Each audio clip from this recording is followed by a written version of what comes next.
All right, let's dive in. Today we're looking at AI and the news. It's a pretty wild combo, Yeah, right? it really is. We've got uh, we've got all sorts of stuff to dig into: tech articles, opinion pieces, even some quotes from CEOs who are, well, they're right in the thick of it. It's a big shift for sure. It is. We're talking about how we get our news, how we share it, even like what information is even worth anything these days. It Mm. makes you think, you know, can we ever really trust AI to tell us what's going on in the world? That's the question, isn't it? It is. Or will it just be all about who's controlling the algorithms? Right. So to kick things off, let's Yeah. talk about this legal battle that's brewing. Okay, so News Corp, News Corp, big company. huge, owns Wall Street Journal, New York Post, all that. Yeah. They're suing Perplexity. Perplexity, the AI search engine. Exactly. And they're accusing them of, well, basically stealing their content. Straight up. Pretty much. They even call it content kleptocracy. It's like they're saying Perplexity is taking their journalists' work and not paying for it. So it's like a Robin Hood story, but with lawyers. Oh, yeah, something like that. Okay, so what's Perplexity saying? How are they defending themselves? Well, they're pushing back, saying, news organizations shouldn't have a monopoly on facts. Hmm. They're saying there's a better way, and they point to these revenue-sharing programs they have, like Yeah. with Time Magazine, Der Spiegel, places like that. So they're saying, look, we are trying to work with publishers. Exactly. But, this isn't the first time Perplexity's been accused of this kind of thing. Oh, really? Forbes called them out, too, a while back for basically lifting content. I see. It all comes down to who owns information in the digital age, right? Like, is it fair for these AI companies to use what's out there, or are they stepping on the toes of, these traditional outlets that rely on subscriptions and advertising and all that? It's a tricky one. It is. And Yeah. things get even more interesting when you bring OpenAI into the mix. Remember those guys? ChatGPT? Oh. Well, apparently they're working on a new AI model. It's called Orion. And from what I've read, it's supposed to be unbelievably powerful, I've heard about this. like 100 times more powerful than GPT-4.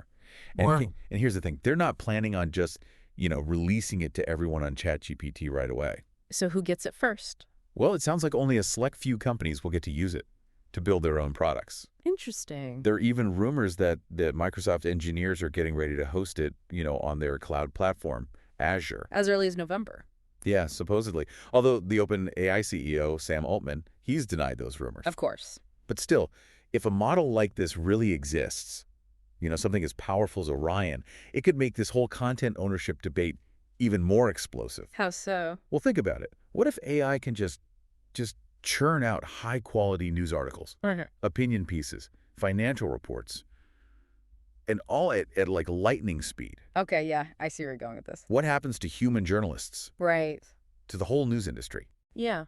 What happens to the value of human expertise? Exactly. It's a valid concern. It is. And this leads to another question.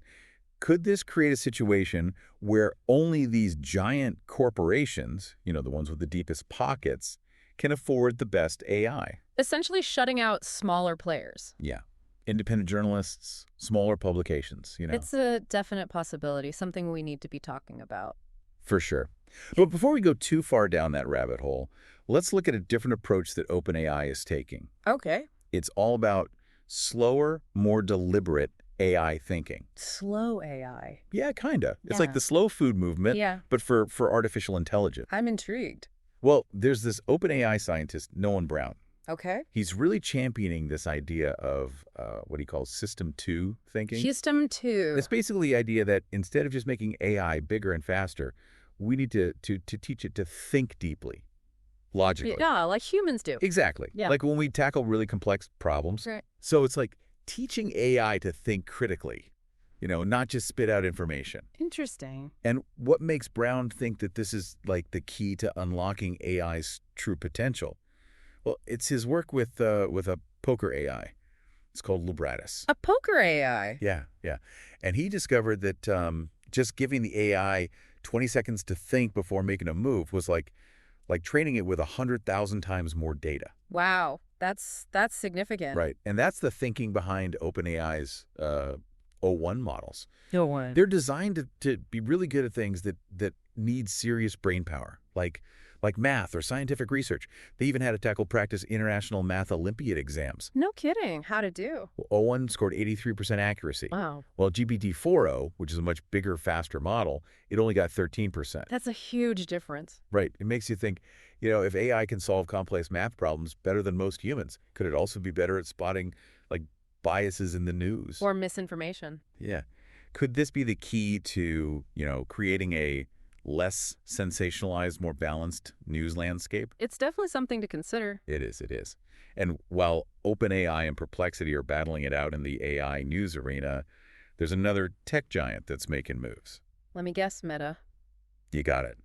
Facebook's parent company. What are they up to? They just signed a deal with Reuters, a multi-year deal, to provide, get this, real-time news answers in their AI chatbot. Interesting. It's actually Meta's first news deal, like in the whole AI era, which is kind of surprising because they've been trying to distance themselves from news content lately. Yeah, I've noticed that because of all the regulatory scrutiny they've been facing. Exactly.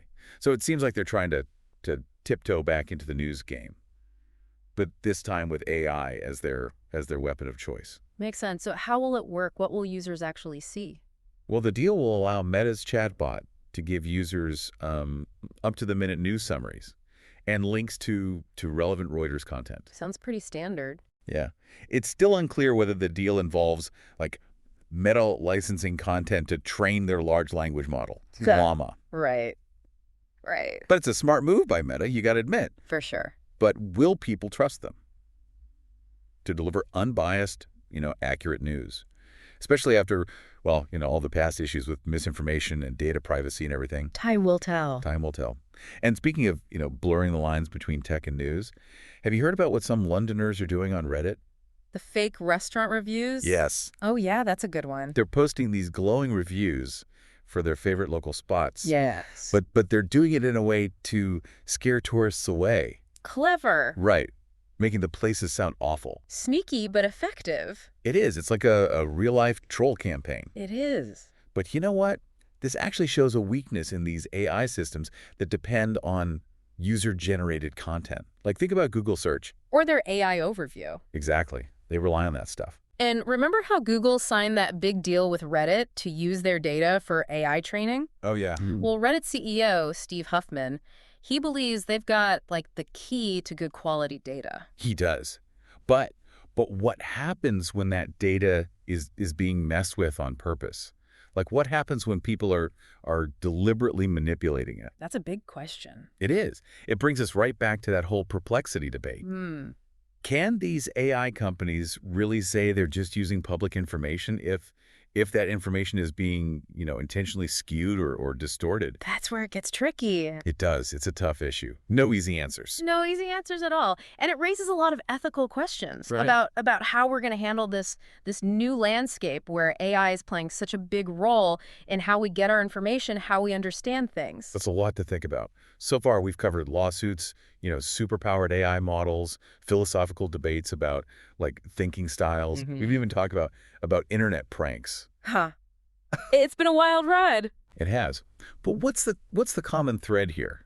What does this all mean for the future of news? I think AI is making us confront some really, really fundamental questions about who controls information, how we value it, what it even means for something to be true, especially in a world where algorithms are shaping so much of what we see and experience. It is a lot to unpack, that's for sure. Yeah.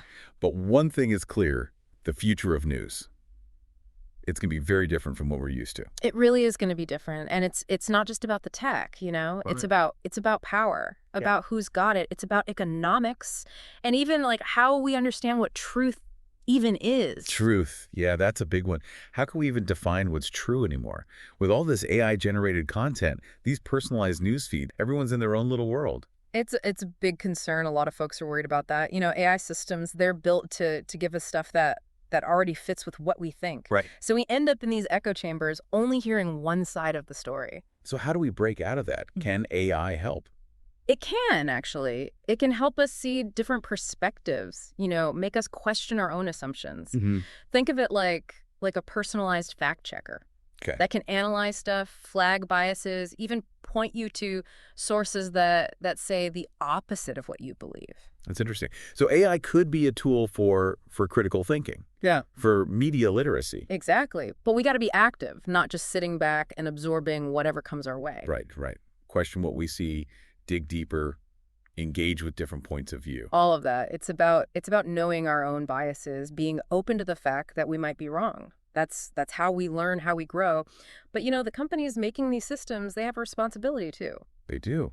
And speaking of responsibility, let's go back to Perplexity. Okay. They're in hot water right now, but they're not the only ones trying to figure out how to make this work, for both the tech world and the news world. You're right. OpenAI, for instance, they've been making deals with news organizations, recognizing that, human-created content matters and that you need a good model for AI development. They get that they can't just take, you know? Right. Got to give something back. And even Microsoft, their partner, they've said they'll pay news companies to feature their stuff in their Copilot AI assistant. There's a growing sense that AI can't just exist on its own. Right. It needs good information. And that means working with the people who create it. It does. Yeah. But it's still early days. There are a lot of kinks to work out. Like, how do you even determine fair compensation for these news organizations? Exactly. And what about data privacy? Data ownership? Huge questions. Big, complicated issues that need careful thought. And we can't forget about the potential for misuse. Remember those Londoners and the fake reviews? Yeah. That just shows how easily user-generated content can be manipulated. Yeah. How do we prevent that from happening on a bigger scale? It's crucial. We've got to have AI developers, policymakers, journalists, the public, all working together to come up with ways to spot and stop these kinds of risks. It's a shared responsibility. It is.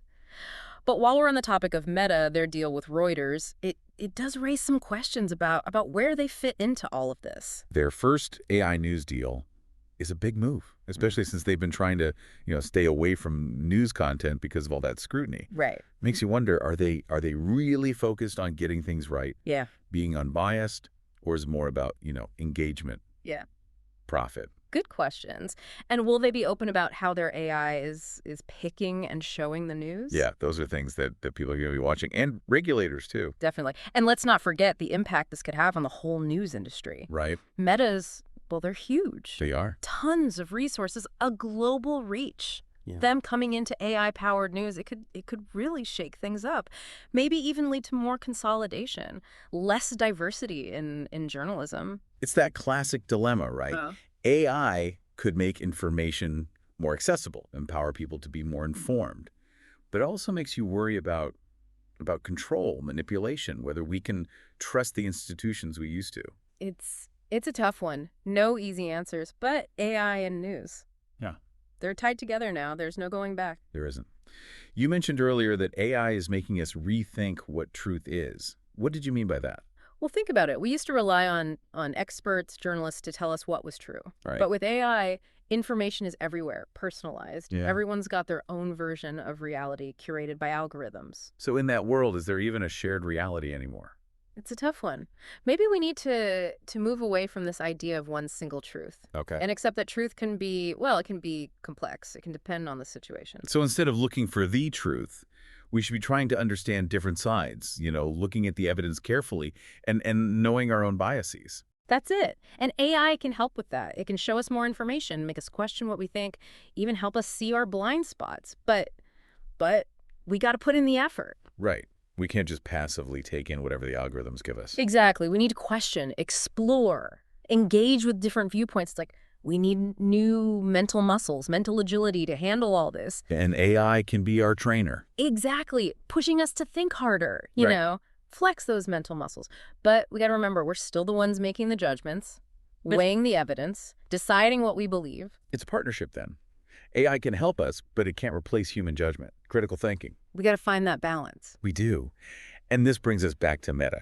Big step into AI-powered news with that Reuters deal, but, their history. Yeah. Misinformation, data privacy, it does make you wonder. It does. Are they going to get it right this time?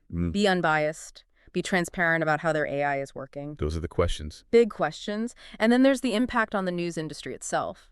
Meta is, well, they're a giant. They are. And that reach, those resources, it could give them a real edge over traditional news outlets. It could, potentially leading to even more consolidation, a decline in the diversity of voices we hear in the news. It's a tough balance to strike. Yeah. AI has this potential to make information more democratic, help people become more informed citizens, but there's also the worry about control, manipulation, the erosion of trust in those institutions we relied on. A very complex landscape. It is. No easy answers. No. But the future of news, it's tied to AI now. It is. And as we move forward, it's crucial that we talk about the ethics of all this. Right. How can we make sure AI is used to create a society that's more informed, more just, more equitable? We need to move past the hype, the fear, and really have those tough conversations about what AI can do, what it can't do, what the risks are. Because AI, it's a tool. Right. And like any tool, it can be used for good, or it can be used for, well, not good. It's on us to make sure it's used for the right reasons. It is. The choices we make now will have a huge impact down the line. Well said. We've explored a lot today. Legal battles, technological leaps, philosophical dilemmas, the changing relationship between AI and news. But it feels like we've only just scratched the surface. Where do we go from here? It does feel like that, doesn't it? Like we're just starting to understand what all this means. What's the one thing you really hope people listening take away from all this? What can they actually do, to navigate all this change with AI reshaping everything? I think, honestly, the most important thing is to be skeptical. Skeptical. Yeah. We can't just trust every piece of information we see, whether it comes from a person or from an AI. We got to ask the tough questions. Right. Double check those facts. Be wary of stuff that just seems too good to be true. It's like we've got to become like information detectives, always looking for clues, analyzing the evidence, piecing together the truth from all these little bits and pieces. I like that, information detectives. And part of that is understanding the tools we're using. The AI. Yeah. We need what I'd call AI literacy. We got to know how these systems work, their strengths, their weaknesses, how they can be, manipulated. So it's not just about being skeptical of the information itself, but also being aware of what's shaping that information, the algorithms. They're controlling so much of what we see. Exactly. If we get how those mechanics work, then we can start to spot biases, see those manipulation tactics. Then we can make better decisions about what to trust. It's a lot, but it also makes you feel like you can take control. It's not just this overwhelming flood of information. Right. It's about taking charge of what you let in. Don't let the algorithms think for you. We need to be the ones seeking out different views, challenging our own biases, constantly learning, adapting. That's it. Curiosity, skepticism, and a willingness to keep learning, because this world's not slowing down. Not at all. Well, this has been quite a journey, exploring AI and the news, lawsuits, philosophical debates, you name it. We've covered a lot of ground. But more importantly, I think you've given everyone listening some really valuable insights. A place to start, I hope so. This is a conversation that needs to keep going. It does. And I hope everyone listening will keep thinking about these things, especially as AI becomes even more a part of our lives. It's been a pleasure talking about all this with you. Likewise. Thanks for joining us for this deep dive. Keep exploring, keep questioning, keep the conversation going. Until next time, stay curious and stay informed.